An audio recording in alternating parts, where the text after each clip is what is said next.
suivais le naturel. Ouais, ouais. Là, tu peux faire tomber. Non, mais je pense que c'était bien quand même. Voilà. J'ai clapé, j'ai clapé. C'est commencé. Ça a Oui, du mal. mais je sais. Ah, ok, d'accord. Ok. Alors, ce que tu disais sur Sur le confort au travail, confort au travail, ouais, ça c'est une bonne question. surtout à nos âges, tu vois. Ouais. Tu as mon âge. Ouais. Toi, tu travailles chez toi du coup? En ce moment, oui. Ouais. Mm, mm, mm. T'as déjà bossé en atelier? Ouais. Ouais. Juste avant, j'étais en atelier depuis 15 ans. 15 ans? Ouais, ouais. D'accord. Et ça te manque pas trop du coup? Alors, Bah oui, si, ça me manque un petit peu, mais c'est comme ça pour l'instant. Je suis à la Ouais. maison.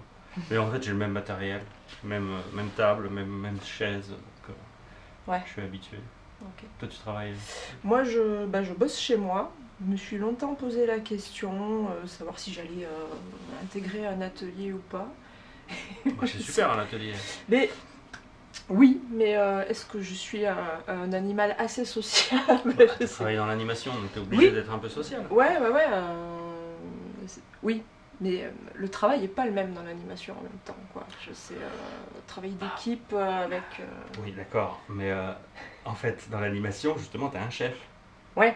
Tu as quelqu'un qui va te dire, le réalisateur ou je sais pas qui. Mm. Alors que en atelier, tu travailles avec d'autres personnes, mais tu n'as pas de chef. Il n'y a personne qui va te dire ce qu'il faut faire. Oui, c'est vrai, t'as raison. Donc Ouais. c'est juste de l'échange en fait. Ouais. Mais Mais ouais, t'habites non, où? Je sais même pas. moi, je suis sur Nantes. Ah oui, d'accord. Ouais, depuis, ça fait 7 ans, un peu plus de 7 ans que je suis là-bas. Mhm.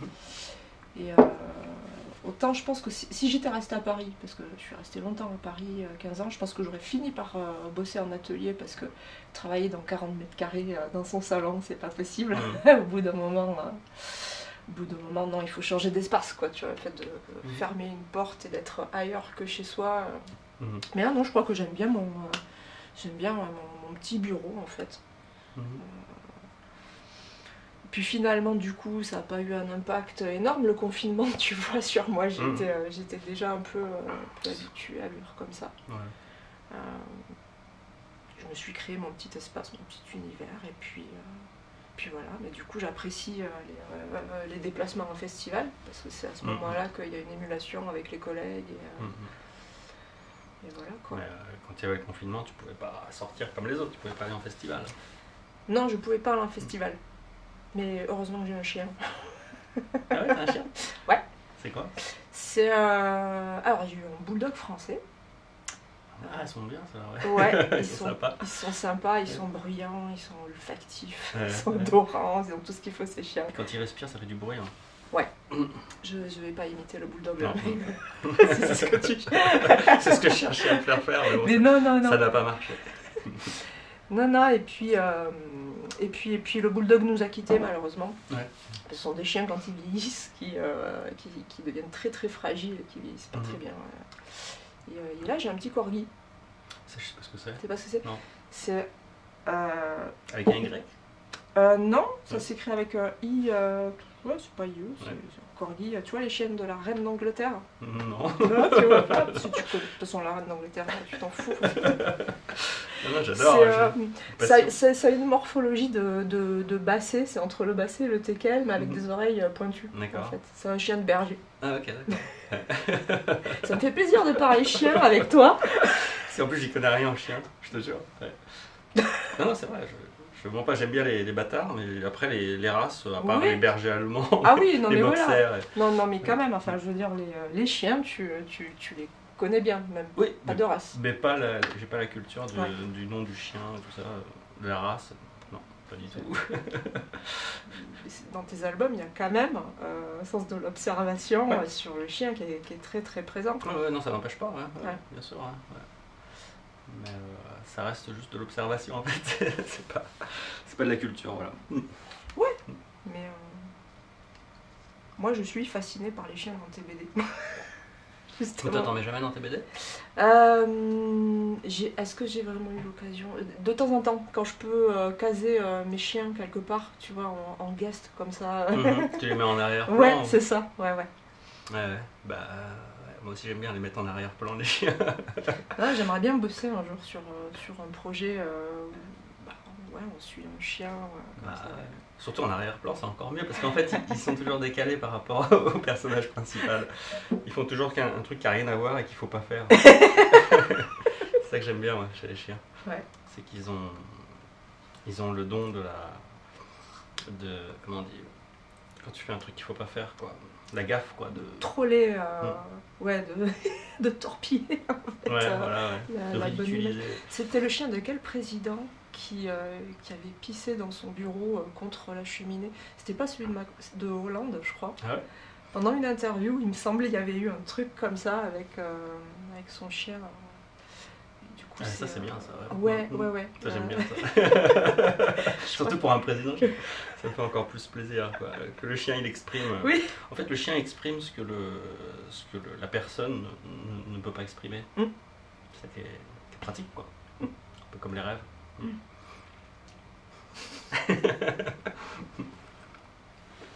Non mais faut en mettre des chiens si t'aimes ça dans tes BD. Ben oui. Ouais. Puis en fait c'est pas si difficile à dessiner que ça. C'est vrai? Ouais. C'est des conneries ça de dire. Les gens disent le chien c'est pas facile à dessiner. J'ai moins d'angoisse à dessiner un chien qu'un cheval par exemple. Un cheval ouais, c'est pas facile, putain. En plus les chevaux, c'est le poids, on n'arrive pas à imaginer la puissance. Mais non, parce que je pense qu'il faut vraiment... Enfin, je me sentirais pas légitime à les dessiner dans la mesure où c'est des animaux que je connais très mal finalement. Et, je pense que c'est David Prudhomme qui en parlait l'autre jour, parce que lui, pour le coup, dans sa BD... Ouais, j'ai vu, ouais. Voilà, donc il disait qu'il y a presque un rapport tactile, en fait, quand il dessine, il a le ressenti, en fait, de lui qui touche le cheval. En fait, tout à fait, ouais. Il y a quelque chose de complexe au niveau de la musculature, de la morphologie, qui est que... C'est sûr, ouais. Puis en plus, il y a tellement de genres de chevaux. Il y en a vraiment complètement différents. En fait, on a l'impression que c'est un cheval, donc c'est toujours pareil, quoi, mais les proportions sont complètement différentes. Il y en a qui sont très grands, d'autres avec la tête toute petite, quoi. Par rapport au corps, les proportions n'ont rien à voir. Les jambes qui sont toutes maigres, enfin les pattes. Et il y a une grande variété en fait. Et puis on n'est pas habitué, on n'en voit pas tous les jours, alors que les chiens on les voit plus souvent. Et puis en fait, les chiens c'est plus l'expressivité, quoi, l'expression qui dégage. Il y en a qui dégagent vraiment beaucoup d'expression. Oui, ah ouais. Ouais, il y a vraiment des chiens, tu peux pas les rater, quoi. C'est une présence. C'est parfois pesante, tu vois. Mais et en même temps, quand ils sont plus là, ouais, c'est terrible, quoi. C'est une absence. Ouais. Pesante. Ouais. Mais toi, tu préfères dessiner enfin, raconter des histoires avec des êtres humains, quoi. Bah oui, plutôt. Puisque c'est ce qu'on me propose aussi, tu vois, mais... Ah, c'est des gens qui te proposent Ouais. T'as des gens qui arrivent comme ça, qui t'appellent et qui te disent tu veux faire une BD sur... Non, c'est souvent des mariages éditoriaux. C'est les éditeurs, en fait, qui très souvent ont un scénario à me proposer, qu'ils ont déjà un peu plus ou moins validé en amont, tu vois, avec les scénaristes qu'ils connaissent. Et après, donc, les éditeurs se rapprochent de moi. Ça peut arriver que ce soit les scénaristes qui me contactent. C'était le cas pour Coming In. Elodie m'a contactée elle-même, sans savoir que moi j'avais écouté son podcast dans mon coin. En fait, c'est une adaptation de podcast, ce qu'on a fait. Ah, d'accord. Et du coup, j'avais vachement aimé le podcast, mais ça s'est aligné comme ça, en fait. Tu vois, des fois, il y a des hasards un peu heureux, quoi. Et là, il nous manquait l'éditeur, pour le coup. Ah, d'accord, vous allez chercher un éditeur après, quoi. Ouais. Elle avait déjà quelques pistes du côté d'Arte, parce qu'elle travaillait avec eux. Et ils ont un petit département édition chez Arte, mais du coup c'est que des co-éditions, donc ils vont chercher d'autres éditeurs à côté. D'accord. Et donc toi du coup, tu as travaillé qu'une seule fois avec scénariste ou non, plusieurs fois 2, 3, 4 fois. D'accord, je connais celle avec Lupano du coup. Ouais, ça c'était le premier, ouais. Avec l'autre, après c'était Stéphane de Groot. Après c'était qui? Comment ça s'est passé avec Stéphane de Groot? C'est l'éditeur qui est venu du coup te proposer? Non, oui, c'est l'éditeur qui m'a dit qu'il y avait plusieurs scénarios, dont un de Stéphane de Groot, il me les a envoyés comme ça. Et puis moi j'étais au début de la bande dessinée, je n'étais pas habitué en fait à travailler dans la bande dessinée. Donc c'est la première fois qu'on m'envoyait des scénarios. Donc Ouais. Et puis celui de Stéphane de Groot, mais j'ai trouvé marrant quoi. J'ai trouvé marrant mais trop court. Mm. Et voilà, donc j'ai dit ok. Mais après j'imaginais qu'on allait comme avec Wilfried, on avait travaillé ensemble sur le storyboard et tout ça. J'imaginais qu'on allait faire la même chose avec Stéphane de Groot, mais en fait il n'avait pas le temps.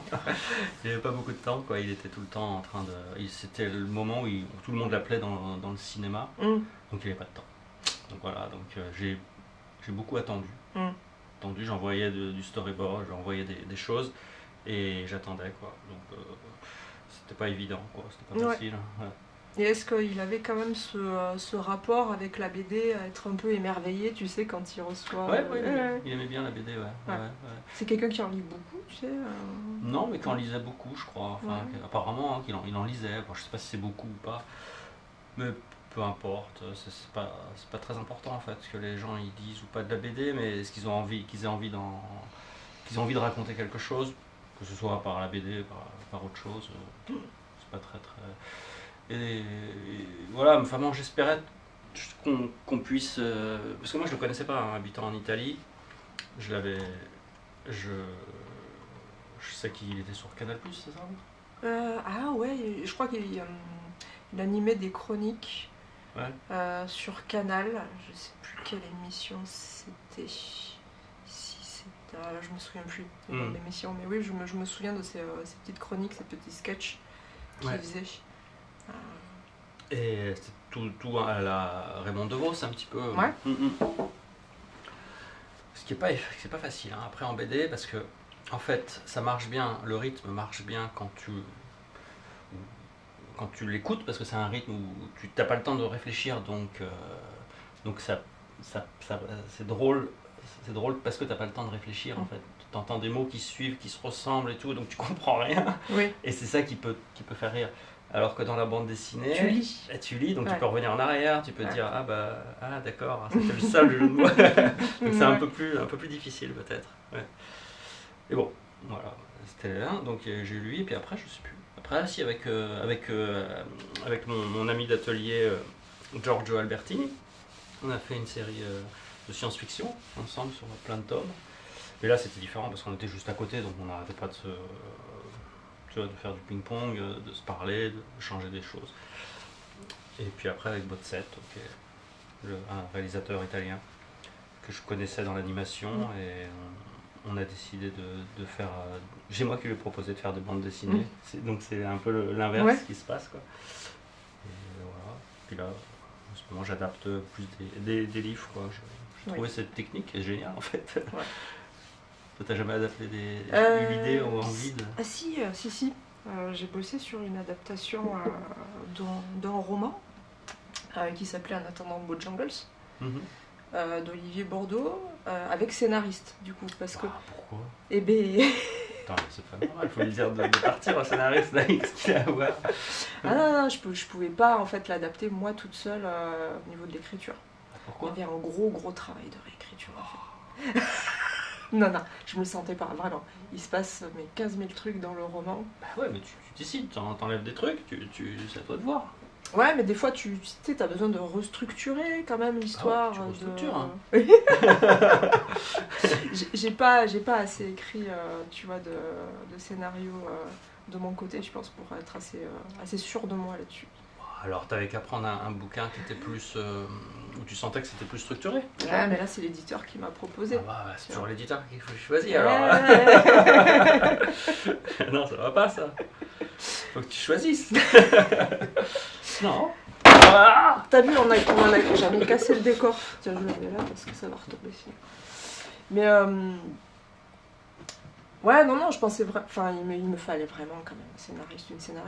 La scénariste en question, c'est quelqu'un avec qui j'avais déjà travaillé en amont sur une autre histoire. Ouais. Tu vois, tu la connaissais déjà. Ouais, voilà. Non, mais surtout si c'est quelqu'un d'autre qui te propose un livre, c'est différent.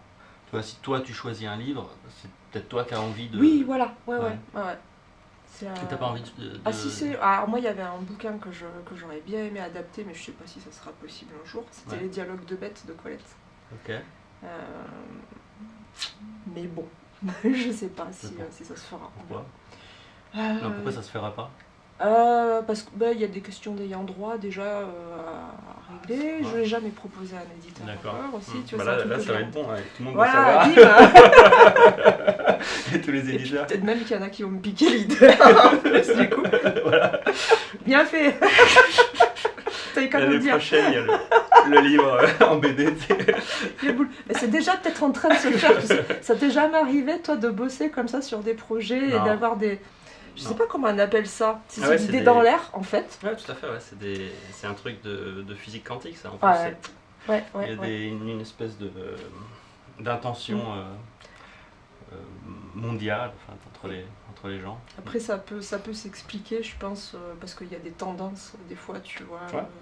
éditoriales Ouais, ouais, aussi. non, on a l'impression que c'est des hasards, en fait. Ouais. Mais bon, c'est pas des hasards. Non, je Non, pense pas. non, c'est pas des hasards. D'ailleurs, moi, au moment du Covid, enfin juste avant le Covid, on a fait ce livre avec Botset et qui parle d'un virus qui. Donc, attends, c'est quoi? C'est un virus qui tombe amoureux d'une star du cinéma. Et en fait, il y a une maladie, alors ça se passe dans les années 30, un truc comme ça, aux États-Unis, et il y a une espèce de maladie entre les gens qui perdent le visage en fait. Donc il y a un moment, il y a des personnages qui perdent un œil, d'autres qui perdent la bouche, le nez, les oreilles, tu vois. Et on l'a fait en 2019 et c'est sorti en 2020, quoi, ce livre. Et donc c'était un peu bizarre. Parce que quand on en parlait après, quand le livre il sortait et qu'on en parlait avec les, bon, je sais pas, les journalistes ou les blogs ou des trucs comme ça, là, on parlait d'un virus, l'histoire d'un virus et tout ça. Bon, ben voilà, ça a pas. C'était un peu conflictuel quand même. Ouais, quoi. ouais. Mais c'est vraiment par hasard, quoi. Ou alors c'est moi qui ai décidé de mettre le virus. Mais bon, je pense pas. Peut-être. Ouais, non, il y a des coïncidences troublantes, des fois, comme ça. Et, autant les tendances éditoriales, je me les explique très très bien. Tu vois, par exemple, j'ai travaillé sur Nelly Bly, qui est un biopic d'une journaliste du 19e siècle américaine. Il s'est fait connaître.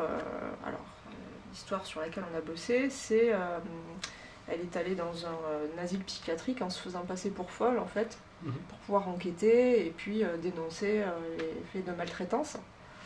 Et je sais que ce personnage-là avait été traité avant dans Les culottés de Pénélope Bagieux. Et l'année où on a sorti, donc c'était il n'y a pas longtemps, hein, l'année dernière, on a sorti cet album-là, tu as 2 autres albums qui sont sortis sur le même personnage, pas traités de la même manière, tu vois, mais